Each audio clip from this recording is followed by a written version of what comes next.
राधे राधे महाराज जी। महाराज जी, जब हम प्रार्थना करते हैं फिर भी हमारी इच्छाएं पूरी नहीं होती और दूसरे को बिना प्रार्थना के सब कुछ मिल जाता है, महाराज जी कैसी बात करते हो?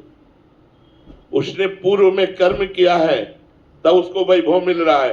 अब जो पाप कर्म कर रहा है उसका भोग उसको आगे मिलेगा। भले आज पापी है लेकिन वो पुण्यात्मा था, पूर्व में उसने पुण्य किया है, इसलिए वो वैभव संपन्न होकर के खूब सांसारिक सुख विलास भोग रहा है। आज हम बड़े धर्मात्मा हैं लेकिन पूर्व में हमारा पाप था, वो आज हम भोग रहे हैं। आज जो हम धर्म कर रहे हैं ये आगे हमें सुख देगा।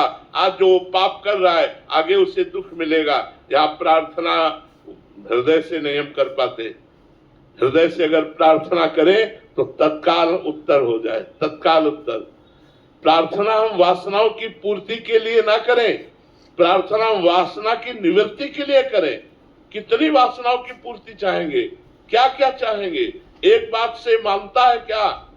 अभी कहता है ये भोग ले तो ठीक है, वो मिल गया तो कहता है वो भोग ले। कितना भोगोगे?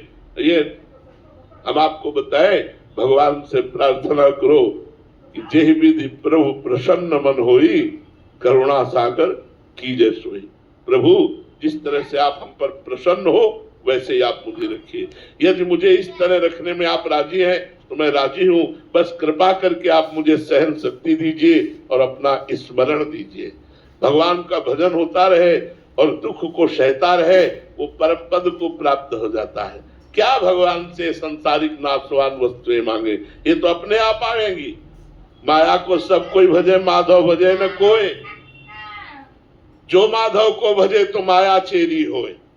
भज के तो देखो भगवान को, क्या क्या कमी होती? भजन करने वालों को क्या कमी रहती? कोई चाह नहीं रहती, फिर भी मारा घूमता है वैभव। इसलिए अभी हम आपको अंदर की बात बता दे, रहस्य की बात बता दे, बहुत ध्यान से सुनना। भगवान के मंदिर में जाके मांगना या अपने घर में भगवान से मांगना, दो बातें होंगी तो पूर्ण हो जाएगा, नहीं पूर्ण होगा। पहली बात, आपका भगवान से संबंध क्या है? आपने उस संबंध को माना कि नहीं माना, जाना कि नहीं जाना?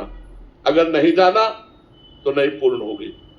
दूसरी बात, आपका अनुष्ठान क्या है, आपका भजन क्या है, आपका साधन क्या है? साधना नहीं, संबंध नहीं, तो भगवान से इससे मांगो तो बिल्कुल नहीं सुनेंगे। भाव युक्त पुकार ही भगवान सुनते हैं।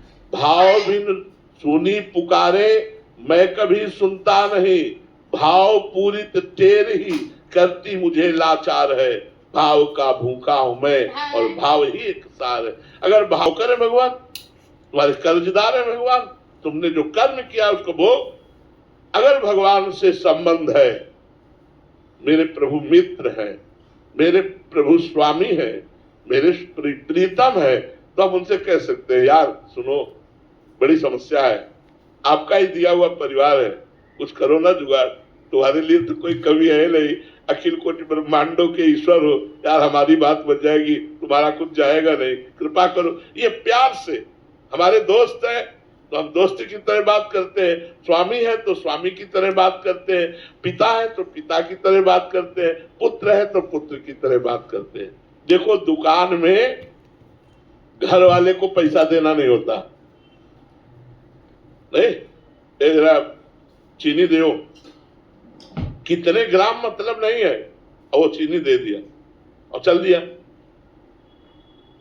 घर वाले को पैसा देने की जरूरत नहीं, रिक्वेस्ट करने की जरूरत नहीं, केवल ऑर्डर देने की जरूरत है। आज जरा उठाना, 4 समोसा देना, वो 4 नहीं 5 लपेट देगा, घर के लिए जाओ। तो यदि आप भगवान के घर वाले बन गए हो तो भगवान का विश्वरूपी दुकान है, ऑर्डर करो मिल जाएगा। तो या तो अनुष्ठान करो, मंत्र अनुष्ठान, जप अनुष्ठान, स्तोत्रों का अनुष्ठान, और फिर मांगो तो मिलेगा, और या भगवान को अपने घर का मान लो तो मिल जाएगा। 1 क्विंटल लड्डू का भोग लगाएंगे, अनंत ब्रह्मांडों को वो भरण पोषण कर रहे हैं, 1 कुंतल लड्डू के भूखे बन रहे। अरे यार भगवान को क्या समझाए? अरे अनंत ब्रह्मांडों का दाता है, वो 1 कुंतल लड्डू से नहीं, वो 1 बूंदी के दाने से प्रसन्न हो जाएगा। पत्रम पुष्पम फलम तोयम ये में भक्ता प्रेक्षति। आंसू बहाते हुए और धन्ना जाट ने सूखी बाजरे की रोटी का भोग लगाया, ठाकुर प्रकट होकर के खाया। सुदामा जी के तंदुल छीन कर खाए, सबरी के बेर वाह वाह करके पाए। वो प्रेम का भूखा, लड्डू का भूखा नहीं है। अभी उनको ये मत जानो, ठाकुर जी से या तो अपनापन करके और या अनुष्ठान करके ही मांगा जा सकता है। द्वितीय रूप हम लोग आपसे सच्ची कहते हैं, मांगते नहीं है, देखते हैं क्या कर रहे हो। बस जय हो आपकी, जो मर्जी आवे सो करो। हम कह रहे हैं आप भगवान के हो जाओ, भगवान के अंदर से हो जाओ। तो देखो माया मैया कितनी कृपा आपके ऊपर करती है। माया की कमी थोड़ी रहेगी। माया की कमी तब है जब भगवान से विमुख हो, इसलिए माया की कमी है। आप निश्चित मानो, निश्चित मान लो, यदि भगवान के हो जाओ तो कोई कमी ही नहीं रहेगी, और कमी होने पर भी आप बादशाह रहेंगे, आपका हृदय आनंदित रहेगा। 7 गांठ को पीन में इंद्र बापरो कौन। लंगोटी भी कई जगह से फटी है, लेकिन बादशाह ऐसा है कि इंद्र भी सेवा के लिए ललचा रहा है। ऐसा होता है भगवान का दास। भगवान की भक्ति तो करके देखो। अब भजन करोगे नहीं, तुम सोचते हो कि हम भोग मनमानी करें पाप और भगवान हमारी इच्छा पूर्ति करे, कभी नहीं होगी, कभी नहीं होगी। तपस्या करो, अनुष्ठान करो, मंत्र जाप करो, और देखो भगवान पूर्ण करते कि नहीं करते। और या फिर भगवान को अपना मान लो और प्यार से उनसे कहो तो बात पूरी हो जाएगी। 2 बात। अब आप पूछ रहे हैं 1 लाख का हार का, और जेब में नहीं है 25 पैसे, तो धक्का मार के ही भगा देगा। तो कितना तप है तुम्हारे पास, कितना पुण्य है तुम्हारे पास, कितना आपके पास भजन है। अब वो है नहीं, और भगवान से कोई हमारी पूर्ति कर दे तो सब मम प्री सब मम उपजाए। संपूर्ण सृष्टि भगवान की है, और विधान रख दिया है, अवश्य में वो भोक्तव्यम कृतम कर्म शुभाशुभम। जो तुम पाप और पुण्य करोगे उसका फल तुम्हें भोगना पड़ेगा। दुख या सुख तुम्हारे कर्म के अनुसार तुमको प्राप्त होगा। कर्म प्रधान विश्व रचि राखा, और जो जस करे तास फल चाखा।